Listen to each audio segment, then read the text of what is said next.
Hello বন্ধুরা, আসসালামু আলাইকুম। যে যেখান থেকে ভিডিওটা দেখছেন আশা করি সবাই ভালো আছেন এবং সুস্থ আছেন। প্রিয় বন্ধুরা, দেখতে পাচ্ছেন আমার মুরগিতে কিন্তু এই যে ডিমের খোসা খাচ্ছে। কি আজব ব্যাপার না? এই ডিমের খোসা খেলে কী হয় জানেন?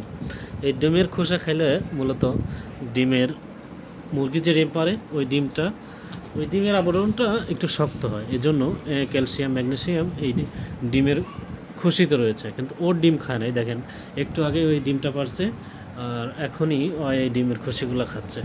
তো আমার এই মুরগিটার বয়স প্রায় 5 থেকে 6 মাস বয়স, এর বেশি হবে সম্ভবত। তো মুরগিটার ওয়েট আছে প্রায় 2.5 কেজি প্লাস। এটা টাইগার মুরগি। মার্শাল্লাহ, ওর হেলদি গ্রোথ অনেক ভালো। ওই প্রত্যেক দিন একটা করে ডিম দেয়। 50 থেকে 60টা ডিম দিচ্ছে অলরেডি। এই দেখেন, ওই আমাদের সাথে থাকে, অনেক ফ্রেন্ডলি, আমার সাথেই থাকে সবসময়। যে আমরা কিন্তু এই বাসা বাড়িতেই রাখি, আমার বারান্দায় রাখছি ওকে, রেখেই পালি। খুবই ফ্রেন্ডলি আর খুবই প্রচুর পরিমাণে খাবার খায়।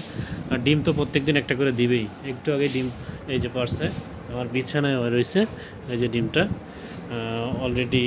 ওর ডিম যদি আমি ফ্রিজে দেখাই, এই দেখেন আমার ফ্রিজে কতগুলো ডিম। এই যে মাশাল্লাহ, এই ডিমগুলো কিন্তু আমরা প্রত্যেক দিন খাই। এরপরেও অনেকগুলো ডিম রয়ে গেছে। এই যে এর সাথে আবার দেখা যাচ্ছে যে ডাবল লেয়ার, মানে ডাবল কুসুমের ডিম। এটা অবশ্যই একদিন ভেঙে আপনাদের দেখাবো। এটা ডাবল কুসুমের ডিম।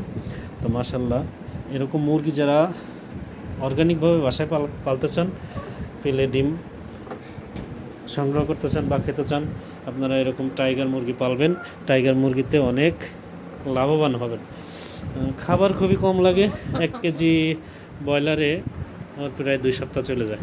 মাশাল্লাহ, সবাই দোয়া করবেন, ভালো থাকবেন, সুস্থ থাকবেন। আল্লাহ হাফেজ।